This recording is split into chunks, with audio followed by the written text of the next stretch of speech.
My name is Joanna Chadwick, and this is my introduction for Module 1. I'm a fourth year journalism advisor at Derby High School in Derby, Kansas, and I actually came from 20 years working at the Wichita Eagle covering high school sports for the local newspaper. I entered teaching because I didn't want to miss my own children's high school extracurriculars. It is the best decision I've made, and I feel really fortunate to have a principal who understands journalism, even when we might write about stories maybe the administration wishes we didn't. This is my family. My husband is a teacher as well. He is at the middle school where our youngest son goes. He is in sixth grade. And then I have two sons who are a freshman and a junior who are at the high school with me. Life basically revolves around their sporting activities, which is where I'd prefer to be.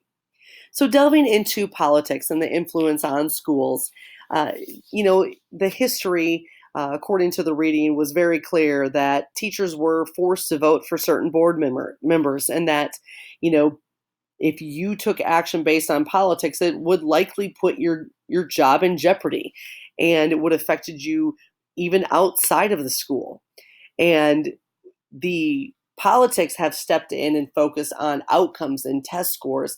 And I think that where we see a problem with that is that even when the 10th Amendment does remove the federal government from direct authority over education, is that people have tried to affect what happens within the school by focusing on curriculum. It is definitely a political ploy, which is what we saw in the reading, and it oftentimes means that there are decisions being made by people who are not even in a school.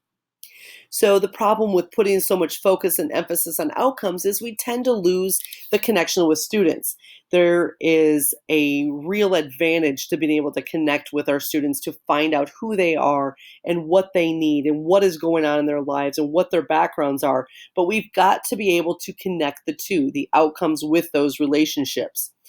And it is important for our leaders to step out and be able to inform, hey, look, we've got some limitations here. We've got kids with disabilities. We've got kids who have special education needs. And so leaders need to be able to navigate that. That is not an easy process. But this is where they need to become those political activists. And when we delve into political activism as school leaders, it may not be easy for some, but they've got to step up and speak up and fight for what their students need. Too often education is a place where money is often cut.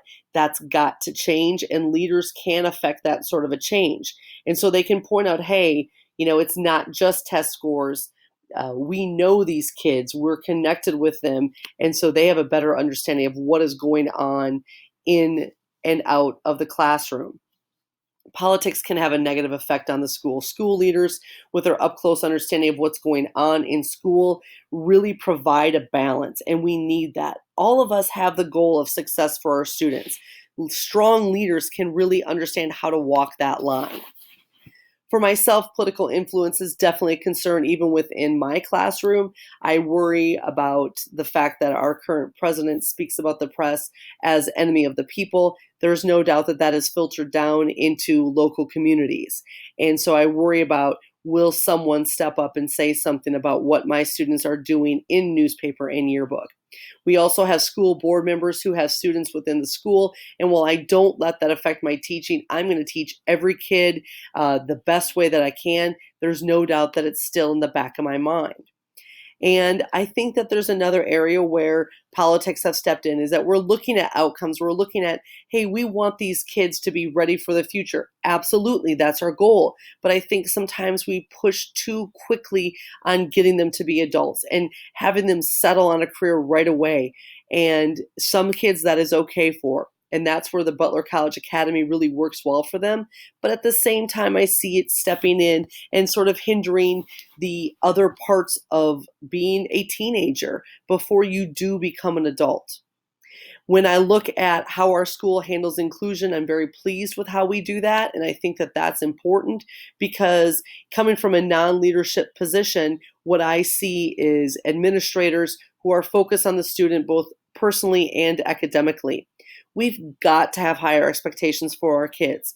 And we need to continue to balance that emphasis on connections with the kids, with their outcomes. And I think what often gets lost in the mix of politics is that every kid is so different. And strong leaders do understand that. So I propose that teachers and leaders work to keep an open mind on how to best get results while helping our students as a whole. Thank you so much for your time today.